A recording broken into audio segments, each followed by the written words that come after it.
Hello students, welcome to study smart with Pandey sir.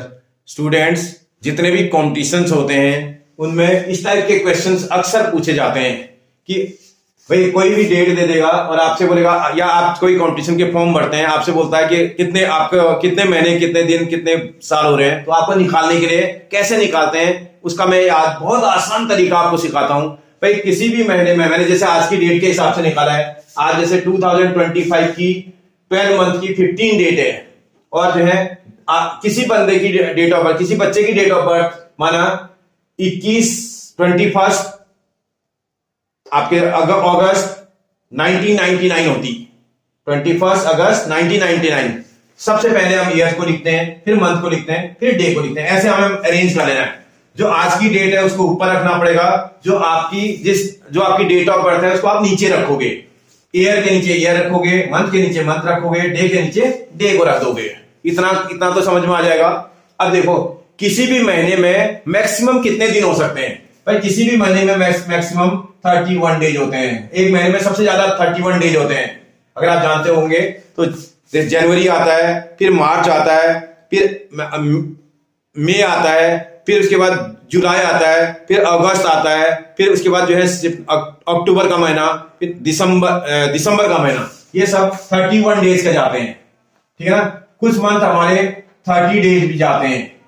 कभी कभी हमारा महीना 29 डे का भी जाता है। जब लीप ईयर होता है तो फरवरी का महीना 29 का हो जाता है, और वैसे नॉर्मली 28 डेज का होता है। ये किसी भी महीने के मैक्सिमम नंबर ऑफ डेज होते हैं। अब आप आराम से निकाल लोगे। ये देख लेना कहीं लीप ईयर तो नहीं है, ये सब चेक कर लेना, आराम से आपसे निकलेगा। जिस ईयर के लिए निकाल रहे हैं आप, उस ईयर का आपको ठीक से निकालना है। ये देखिएगा, चेक करिए। जब आप माइनस करते हैं, देखो 15, सबसे पहले डे में से डे माइनस करेंगे। 15 में से क्या 21 माइनस हो रहा है? नहीं हो रहा है। देखो 15 स्मॉलर नंबर है, 21 लार्जर नंबर है, नहीं माइनस होगा। नहीं माइनस होगा तो यहां से कैरी लेना पड़ेगा भाई। यहां से क्या कैरी लोगे? 1 मंथ कैरी लोगे, 1 मंथ। और 1 मंथ को डेज में कन्वर्ट करोगे। आप देखो कौन सा वाला महीना चल रहा है आपका, ये कौन सा महीना है? 12th वाला महीना। कौन सा महीना है? दिसंबर। दिसंबर कितने डेज का होता है बेटा? 31 डेज का मंथ है। आपको ये ध्यान रखना है, दिसंबर का मंथ 31 डेज का होता है। अगर 31 डेज का होता है तो यहां पर ये वाला हट करके आपका 31 + 15 आ जाएगा, और 31 में 15 ऐड कर दोगे, कितना आ जाएगा बेटा? 46। कितना हो जाएगा बेटा? 46। देखो आराम से करना, 46। अब इस 46 से 21 क्या माइनस हो सकता है? आराम से हो जाएगा। 6 में से 1 माइनस करेंगे, 5 आ जाएगा। 4 में से आपका 2 माइनस करेंगे, 2 आ जाएगा। डेज तो आपके निकल आए। अब आप जब इसमें से 1 मंथ आप इधर कैरी ले लोगे, यहां तो 11 ही मंथ बचेंगे। आप बात समझ रहे हो ना? आपने यहां से 1 कैरी दे दिया उसको, तो इसके पास तो 11 बचा। जब 11 बचा तो आप देखो, क्या 11 से 8 माइनस हो सकता है? क्या 11 से 8 माइनस हो जाएगा? बहुत आराम से हो जाएगा। तो 11 में से 8 माइनस करेंगे तो कितना आ जाएगा बेटा? 3 आ जाएगा। 11 से 8 माइनस करने पर कितना आ जाएगा बेटा? 3 आ जाएगा। फिर देखते हैं क्या इसमें से ये वाला भी आराम से माइनस हो जाएगा। लार्जर नंबर है भाई, डेफिनेटली हो जाएगा। देखो 15 में से आप 9 माइनस करेंगे। 15 में से कितना माइनस करेंगे? 9 माइनस करेंगे। कितना आ जाएगा बेटा? 15 में से 9 माइनस करने पर बोलो बेटा 6 आएगा।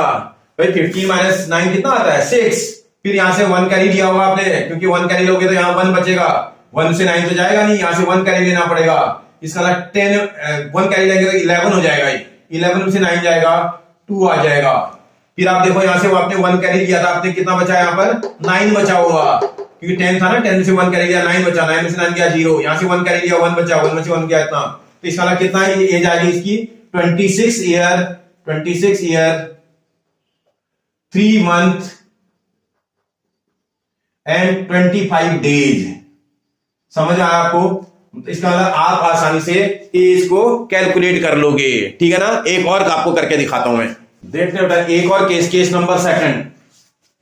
अगर ये माना अभी तो आया नहीं, 26 आया भी नहीं अभी, मैं 2026 की एक के हिसाब से डेट निकाल रहा हूं। माना 2026 के सेकंड वाले मंथ का 12 डे होता। ये जो है 2006 का जो है सेकंड मंथ और 12th डेट होती। कहने का मतलब 12 फरवरी 2026 है ये। और किसी स्टूडेंट की एज 1999 की ईयर की 7 मंथ की 27 डेट होती है। 7 मंथ का मतलब जुलाई का महीना है।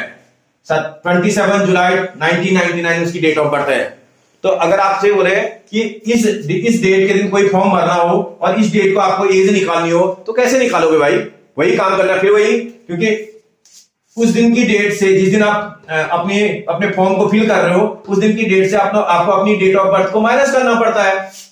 अब इसको आप माइनस करोगे तो देखो क्या होता है, जरा देखते हैं। सबसे पहले 12 से 27 को माइनस करेंगे, जो कि नहीं माइनस हो रहा है। अगर नहीं माइनस हो रहा है तो क्या करना पड़ेगा भैया? यहां से 1 मंथ आपको कैरी लेना पड़ेगा। 1 मंथ कैरी लेना पड़ेगा भाई। 1 मंथ तो कैरी लोगे, यहाँ मंथ थोड़ी, यहाँ तो डे है, उस मंथ को डे में कन्वर्ट करना पड़ेगा। आप देखो आपने कौन से मंथ से कैरी लिया? फरवरी के मंथ से। अब आपको पहले चेक करना है फरवरी, जो ईयर आप ले रहे हैं कहीं वो लीप ईयर तो नहीं है, ये लीप ईयर तो नहीं है। इसका ना 4 से आप डिवाइड करके चेक करोगे, ये नंबर क्या 4 से एग्जैक्टली डिविजिबल है? नहीं है। 4 भाई 2024 लीप ईयर हुआ, उसके बाद 4 ईयर के बाद 2028 लीप ईयर हुआ, ये लीप ईयर नहीं है। 4 की टेबल में पूरा डिवाइड नहीं हो रहा है। समझ में आ रहा है आपको? इसका लीप ईयर नहीं है तो इस मंथ में कितने डेज होंगे? 28। अगर लीप ईयर होगा तो 29 डेज होंगे। नॉर्मल ईयर होगा, ऑर्डिनरी ईयर जिसको बोलते हैं, तो 28 डेज होंगे। और कुछ मंथों में 30 डेज होते हैं, कुछ मंथ में 31 डेज होते हैं। आप महीना देख लेना कौन सा महीना है, उसके उस महीने के डेट के हिसाब से लेना पड़ेगा। तो इस वाले मंथ में जो डेज बनेंगे वो कितने बनेंगे बेटा? 28 डेज आएंगे इसमें। समझ में आया? अब इस 28 को इस 12 के साथ ऐड कर दोगे। 28 प्लस 12, 28 और 12 को प्लस करेंगे तो ये 40 बन जाएगा भाई। अब इस 40 में से ये 27 को माइनस करेंगे, इसमें से इसको माइनस करोगे आप। देखो 0 में से 7 गया, 3 1 कर लिया होगा आपने, 3 बचा, 3 में से 2 जाएगा 1। समझ में आया आपको? 13 तो आपके डेज आ गए हैं। अब देखते हैं जरा, आपने यहां से 1 मंथ कैरी लिया तो यहां पर भी तो 1 ही बचा हुआ है।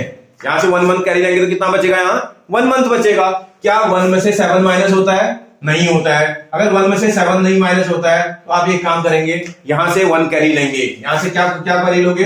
1 ईयर कैरी लेंगे भाई। और 1 ईयर कैरी लोगे, आपको तो ईयर को मंथ में कन्वर्ट करना पड़ेगा। 1 ईयर में कितने मंथ होते हैं बेटा? इसका ना 12 मंथ होते हैं भाई। 1 ईयर में कितने मंथ होते हैं? 12। तो ये 12 इसके साथ क्या करना पड़ेगा? मुझे ऐड करना पड़ेगा। 12 और 1 को ऐड करेंगे कितना हो जाएगा बेटा? ये 13 बन जाएगा। इसको ऐड करने पर कितना बन जाएगा? ये 13। अब इस 13 में से माइनस करना है। 13 में से 7 माइनस करेंगे कितना आ जाएगा बेटा? 6 आ जाएगा। माइनस करना आता होगा आपको। और आपने यहां से 1 कैरी लिया, 1 कैरी लिया तो अब ये कितना बच गया? यहाँ 25 बचा होगा बेटा। 1 ईयर आपने कैरी ले लिया उधर, इसका यहाँ 25 बचा। अब आराम से देखना, 5 में से 9 जाएगा, जाता नहीं है। 15 में से 9 जाएगा, 1 कैरी लेना पड़ेगा ना। 15 में से 9 जाएगा, कितना आएगा बेटा? 6 आएगा। 1 कैरी लिया, यहाँ बचा 1 में से 9 जाता नहीं है, यहाँ से 1 कैरी लेना पड़ेगा। 10 था यहाँ पर, 1 कैरी लेने के बाद 10 बचा। 10 में से 1 कैरी लिया, 9 बचा हुआ यहाँ। और यहाँ कितना बच जाएगा बेटा? ये 11 हो जाएगा, क्योंकि आपने 1 कैरी लिया था। 11 में से इसको माइनस करेंगे 2 आ जाएगा। उसके बाद 0 में से 0 गया, 0। तो इसका मतलब इतना आपके पास कितने 26 ईयर हो जाएंगे आपके, और 6 मंथ हो जाएंगे, और 13 डेज हो जाएंगे। आप समझ रहे हो मेरी बात? आपसे पूछ रहा था भाई, हमारी जो है 12 फरवरी 2026 को इस बच्चे की एज कितनी हो जाएगी? इस बच्चे की एज 26 ईयर 6 मंथ 13 डेज हो जाएगी। आपको समझ में आया बेटा कैसे निकालते हैं? बना लोगे ना आराम से? जैसे किसी भी फॉर्म में फिल करना, बहुत आराम से फिल कर देंगे।